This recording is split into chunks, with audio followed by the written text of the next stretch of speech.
Good morning. Good morning. Or maybe it's afternoon where you are, or even evening. Wherever you are, sending a warm, warm welcome. So, some of you may be wondering, wait, this isn't Gil. Yes, so for those of you who don't know me, I'm Diana Clark. I'm sitting in for Gil this morning, who is having cataract surgery. So, may that go well, and may the recovery go well. So I'm going to be continuing with this series on the Brahmaviharas, and specifically on compassion. And today we're going to practice with and talk a little bit about cultivating compassion. I'll say for me that this is one of the most, it's a beautiful aspect of Buddhist practice that sometimes doesn't get the, I don't know what the word is, the respect, the recognition, that maybe it needs this whole idea that we can cultivate heart qualities. We don't have to leave it up to chance, or we don't have to leave it up to getting all the right conditions in place. But instead, this is something that we can make it more likely that we will respond to our life with some warm-heartedness and some warmth. And then, of course, our lives just unfold differently if we show up with some warmth, openness. So that's a little bit of the journey we'll take together today. So to begin this loving kindness, to begin practice this morning, we'll just begin by establishing ourselves and settling into a meditation posture that feels comfortable. So a posture that has some alertness and some uprightness. Uprightness either literally or figuratively. Maybe it's best for your body if you're not sitting upright. But maybe there's a way in which there could be a sense of uprightness or an energetic sense that's not rigid, but instead allowing a quality of relaxation or softness into the posture.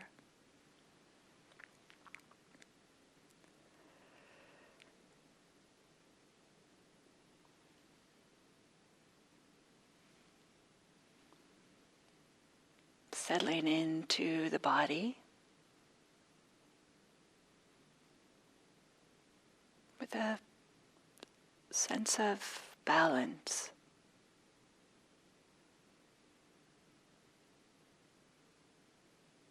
With this kind of the dignity of the balance. With wakefulness and softness, relaxation.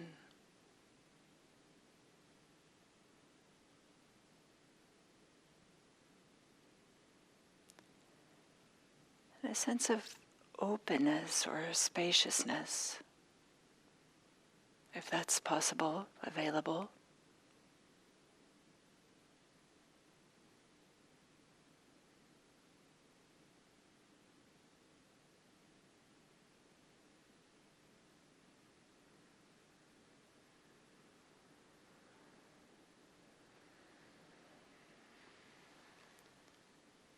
And taking a moment to feel into the simple sensations.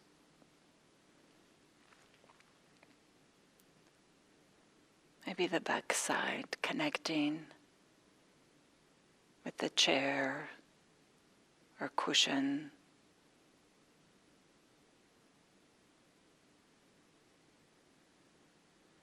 Keeping it simple.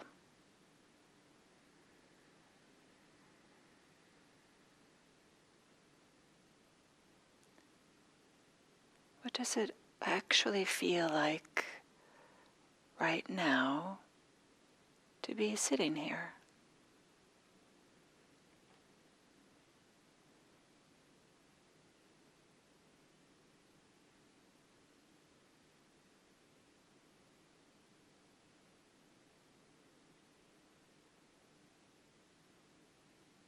Maybe tuning into the sensations of contact of the feet and the legs touching the floor, the chair, whatever it might be, cushion, mat.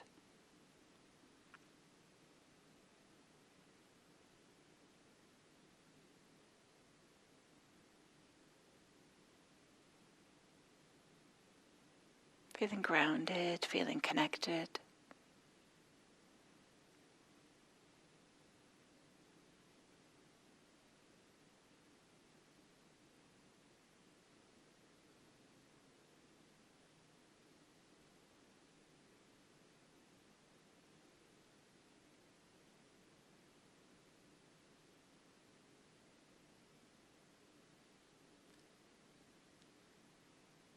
Maybe bringing some attention to the hands. How do they feel right now? Tuning into those sensations.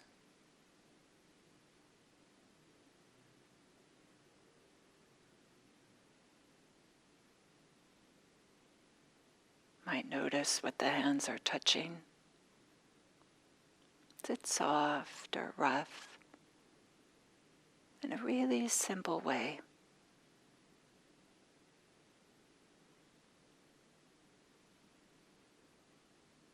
Just noticing.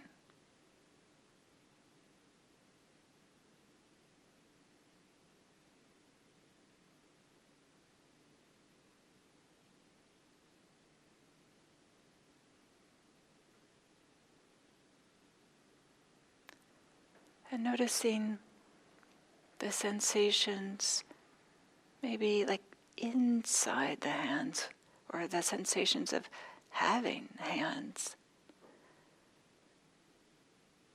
Maybe there's tingling, maybe there's pressure, whatever it might be.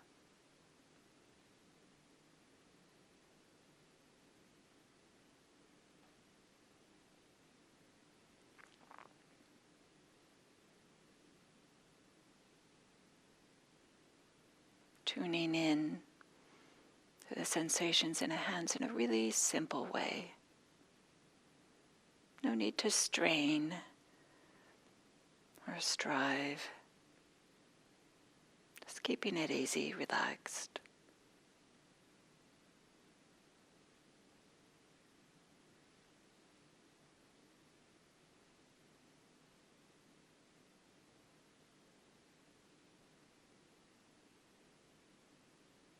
And then bringing that same quality of attention to the sensations of breathing.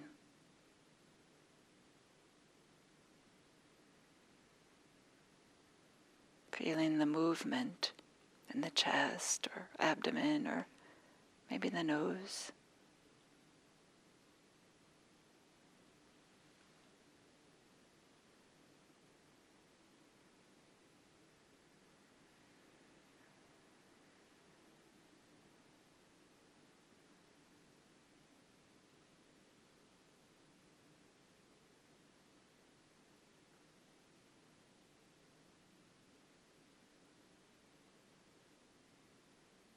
Feeling the rhythm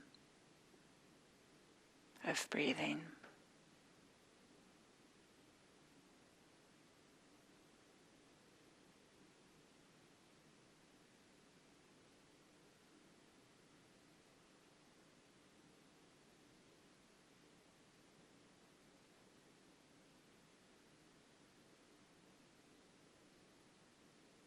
It's natural that the mind will get lost in thought. Just very simply, gently begin again with the sensations of breathing.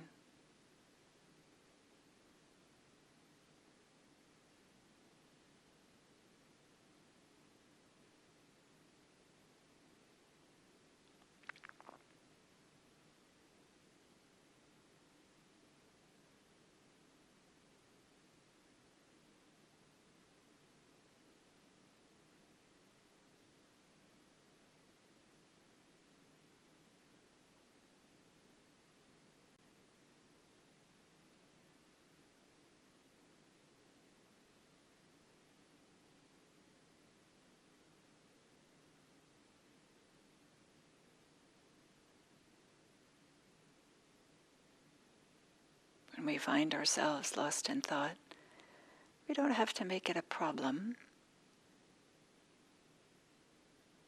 We just, with some warmth, gentleness, we could use the language receive the sensations of the breath, just opening to that.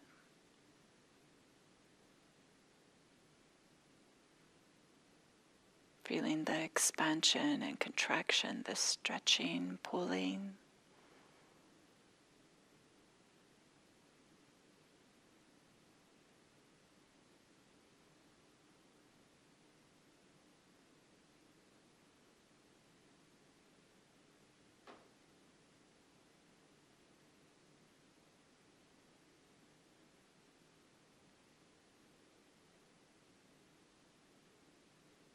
And then we can do some loving kindness now that we have this certain foundation with being connected to the body, to the sensations of the body, the present moment. With all these Brahmavihara practices, we start where it's easy. Start where it's easy. So bring to mind a lovable being, someone for whom it's natural, easy, uncomplicated to feel warmth, care, goodwill towards this being.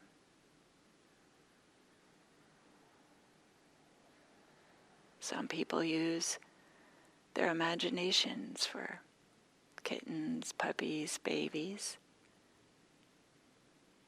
I can't help but smile when I say these. Or maybe there's someone in your life that you just, the heart sings in some kind of way when you bring them to mind.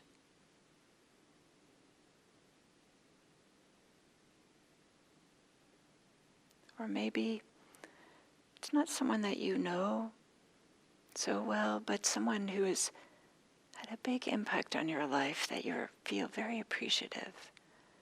A coach, a mentor, a teacher, a leader, a friend.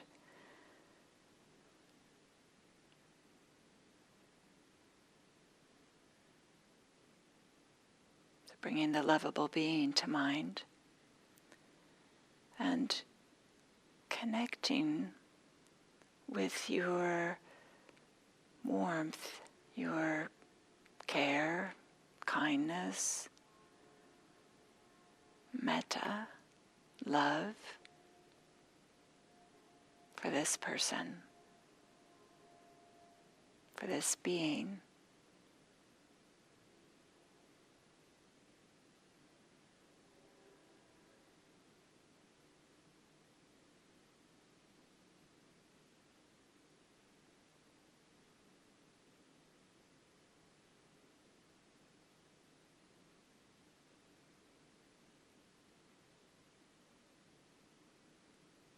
Some people find it helpful to connect by connecting with the image, using the imagination. the image of the lovable being.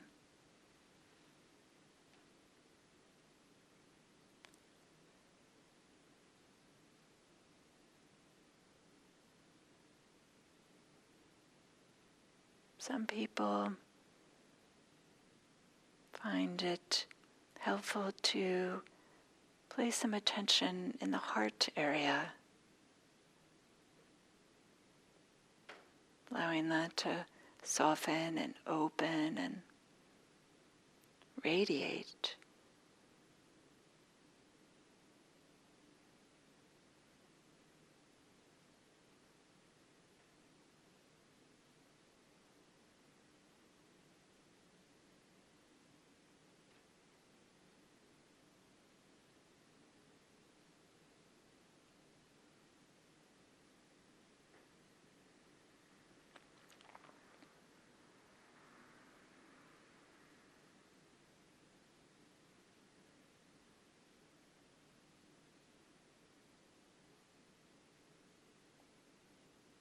Some people find it helpful to use phrases to help connect with a sense of warmth and care.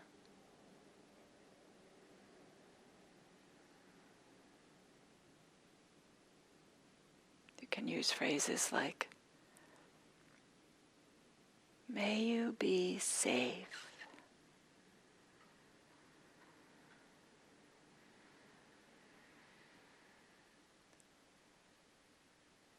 "May you be happy."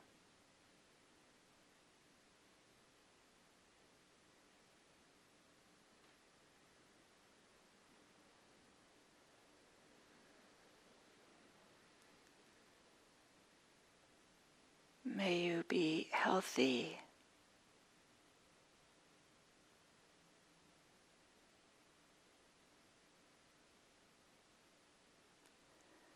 "May you live with ease."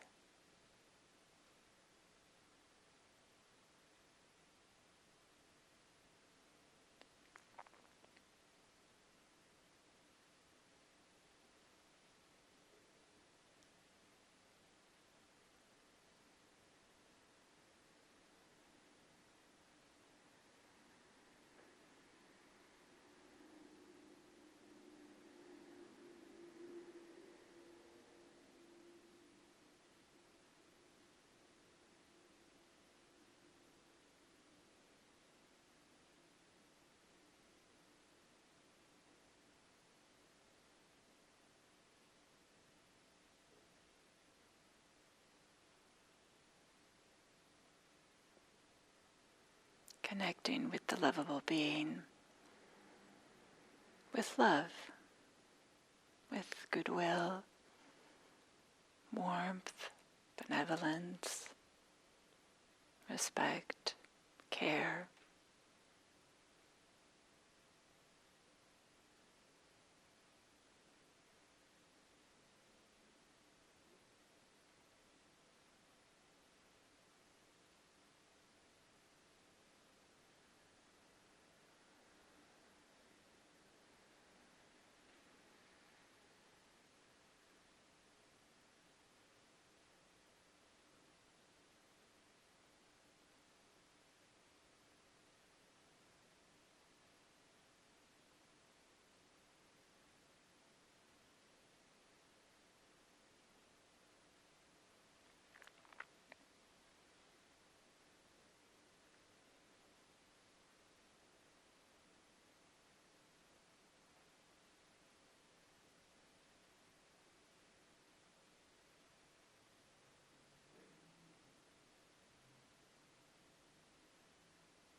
And then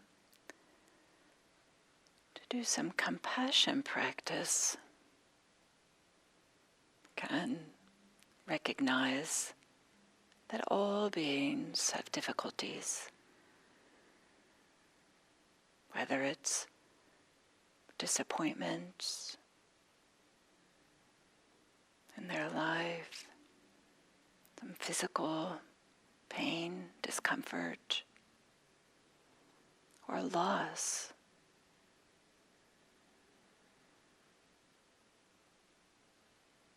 All kinds of loss.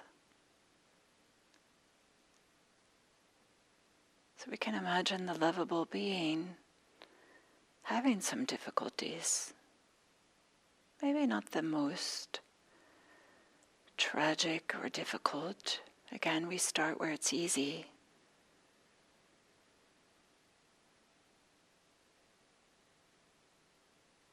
And to connect with the tenderness, the care that arises when we imagine, consider, remember the difficulties the lovable being is experiencing or has experienced. Again, there's no need to go to the most difficult, the most troubling.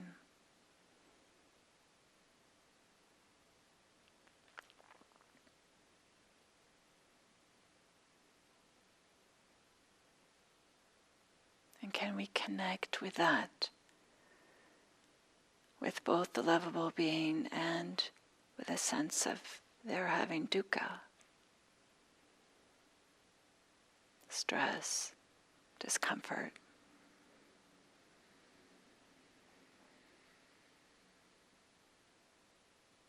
And tuning into, becoming sensitive to the tenderness that arises.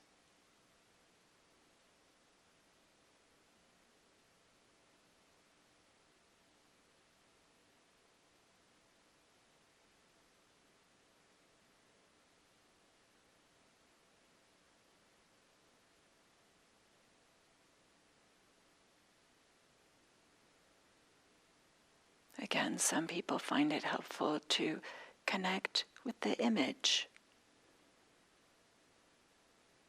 using the mind's eye, so to speak. And that helps create the conditions for the tenderness in the heart that's already there to come forth.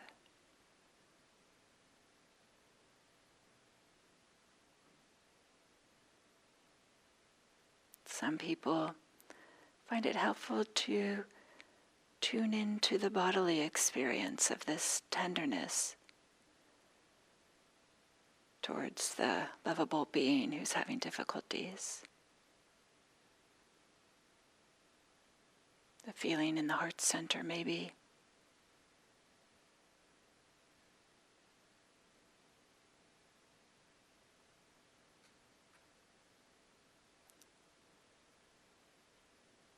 And some people find it helpful to say phrases to help them connect with this compassion.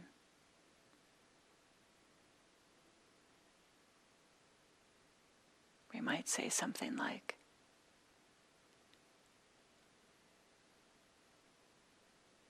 "May you be free from suffering.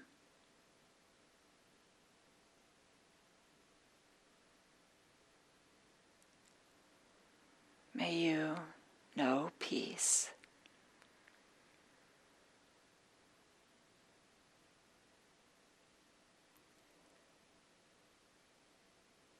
May you be free from suffering.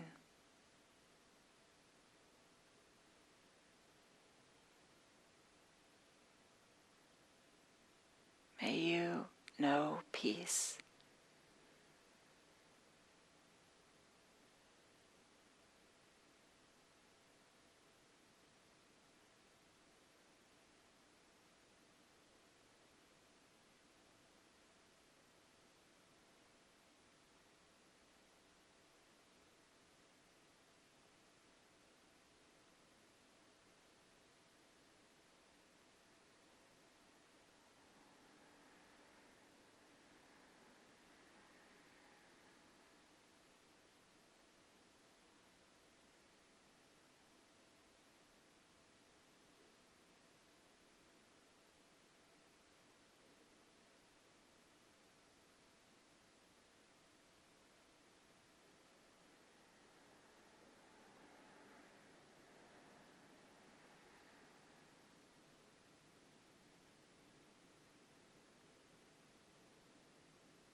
we do compassion practice. It's a way to tenderize the heart in some kind of way, so that we can show up for ourselves and show up for others with openness and warmth and care.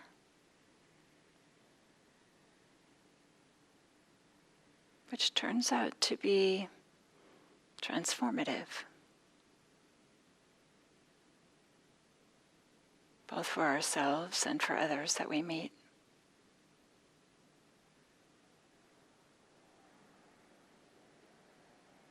So may our practicing compassion together this morning, today,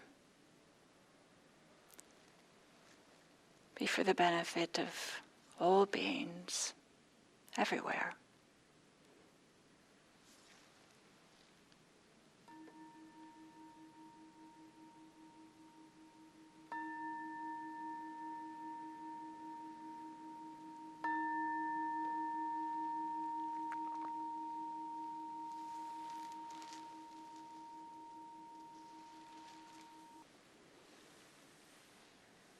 A really warm welcome again.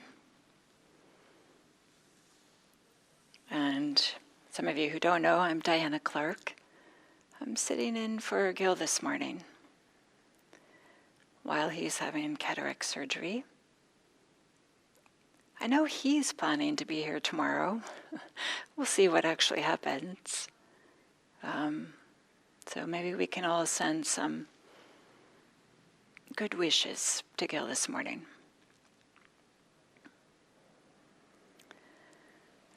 So I wanted to talk a little bit about cultivating compassion.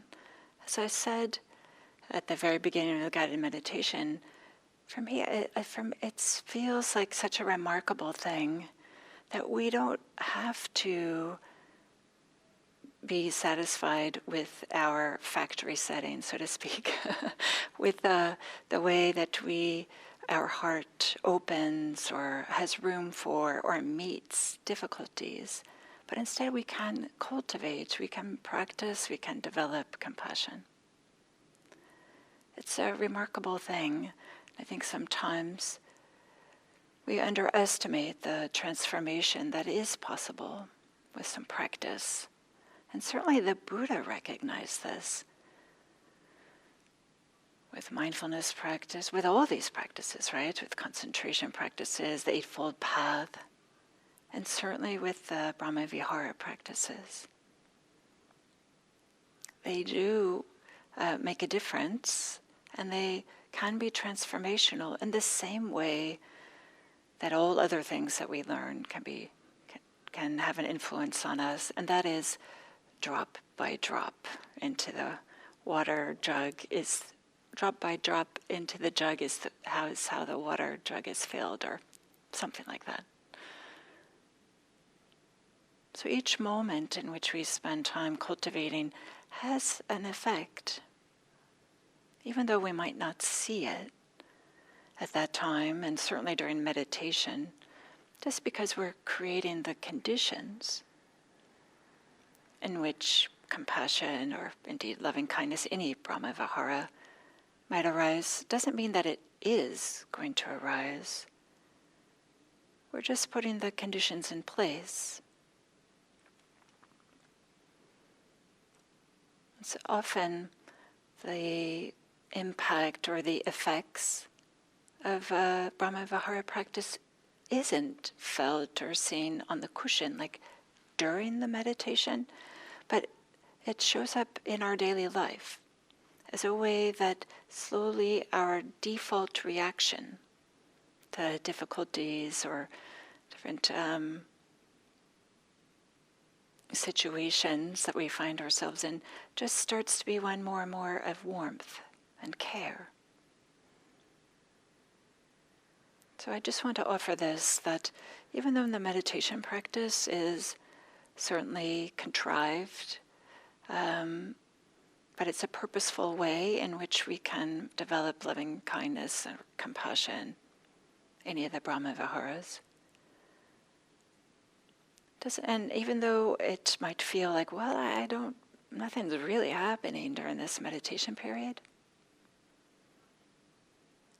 don't think that this isn't having an effect, that it isn't, creating the conditions for changes. Certainly that's been the case for me. I'll just share that since doing some regular Brahmavihara practice, loving kindness and compassion, equanimity and sympathetic joy, I've noticed that I'm more often saying warm-hearted or funny things to myself when I notice that I'm making mistakes or I forget something.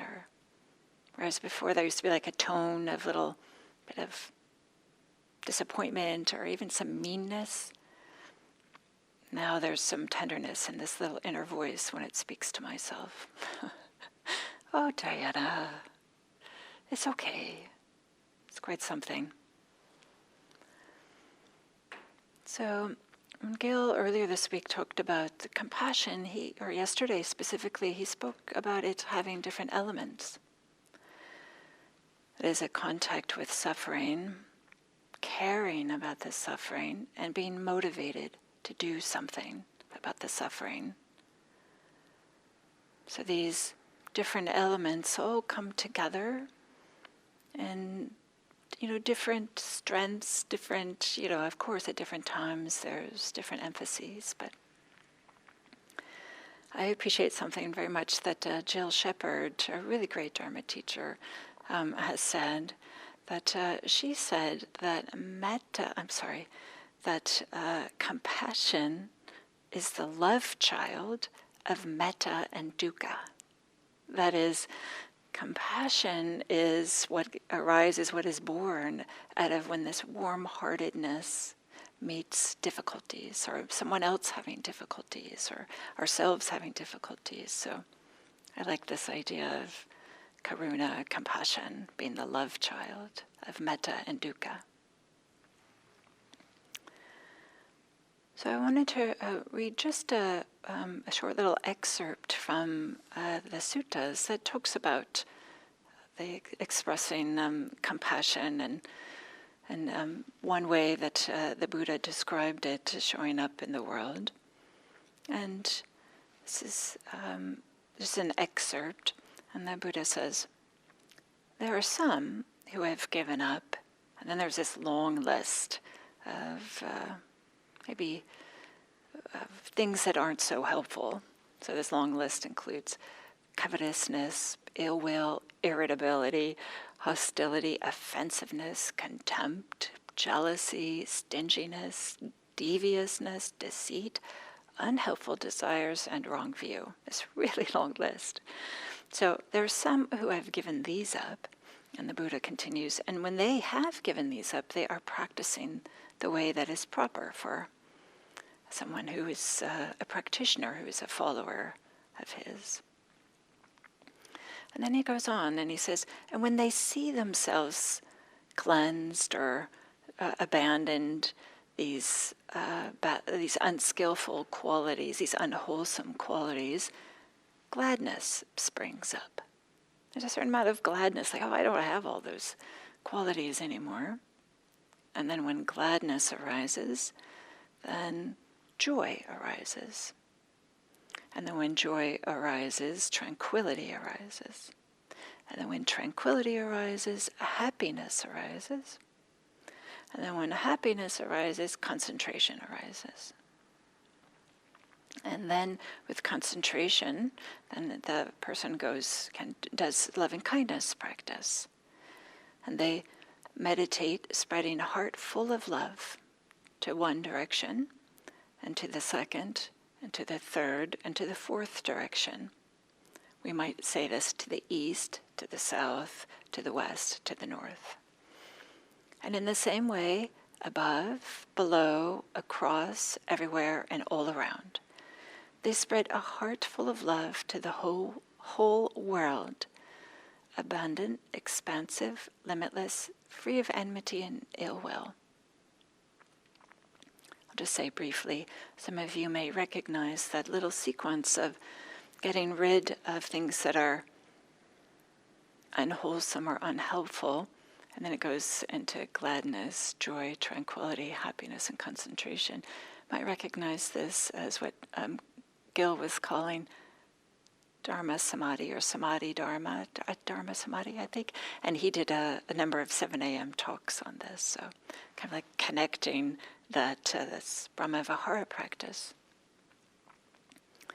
But then this teaching goes on from the Buddha. So after having some concentration and then spreading loving kindness, and then the teaching goes on to say, and they meditate spreading a heart full of compassion in one direction, second direction, third direction, the fourth direction.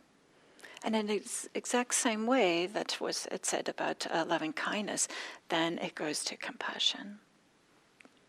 So we can maybe like translate this sutta, kind of like operationalize it, if you will. We can think about it as first to let go of what gets in the way of compassion. In order, as part of the way to cultivate is to, as best we can.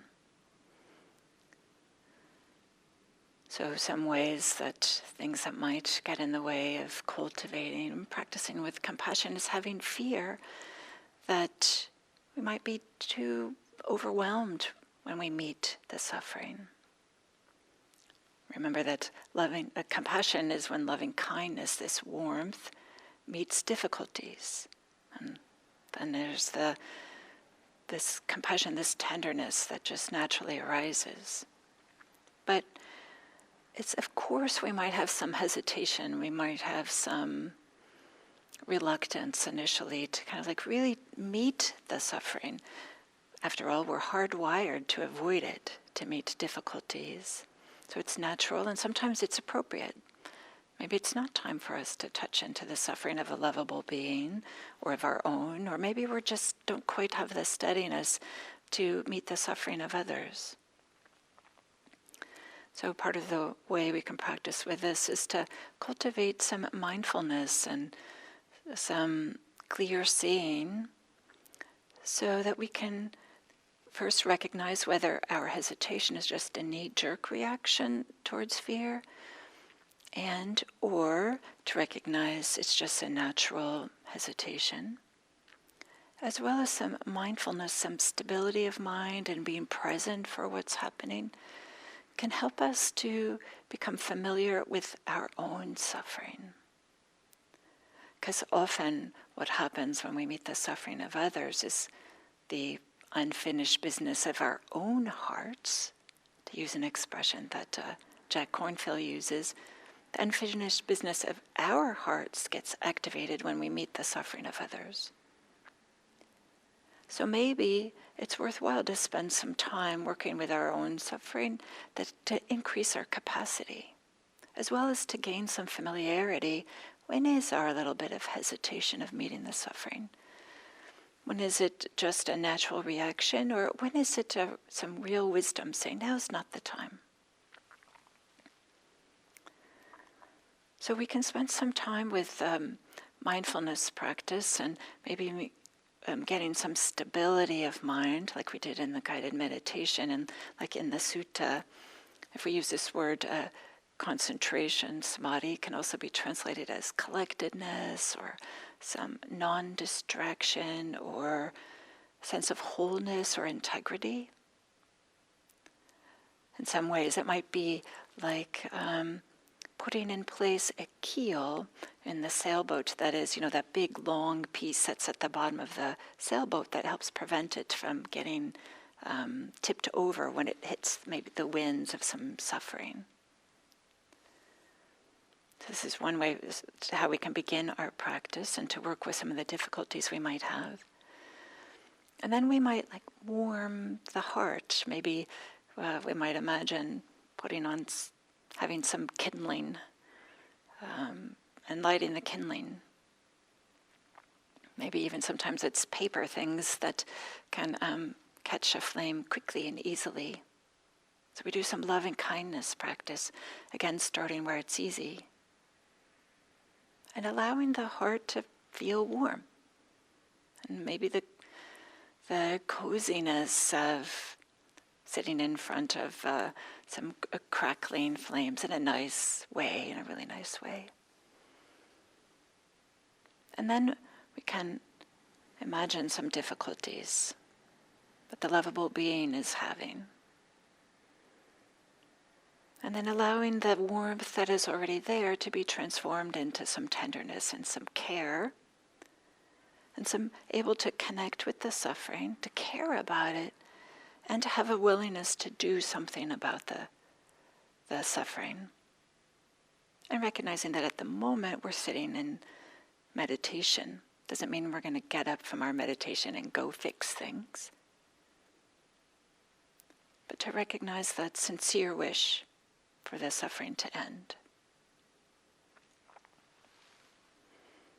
And we can do this, as I said in the guided meditation, just using our imagination and tuning into the connection that we are having with a lovable being, and a lovable being that's having difficulties. And just radiate compassion. That's what's in the suttas. And then a later adaptation is to include the phrases, which is very common today, and I often am using phrases. Sometimes I'm just doing radiating. Maybe it's can play and experiment with different ways. And phrases that might be helpful to use is, may you be free from suffering. May you know peace. And you might have your own versions of that. So, some way in which we can practice compassion, cultivate it, develop it. It's by purposefully bringing it into our meditation practice, which will help us meet it, or bring compassion when we meet difficulties in the world, either in ourselves or others. So I'm wishing you freedom from suffering, freedom from difficulties. But if you find that they do arise, may you have some warmth and tenderness and care for yourself, compassion for yourself. And may our care, connection, compassion for ourselves and for others,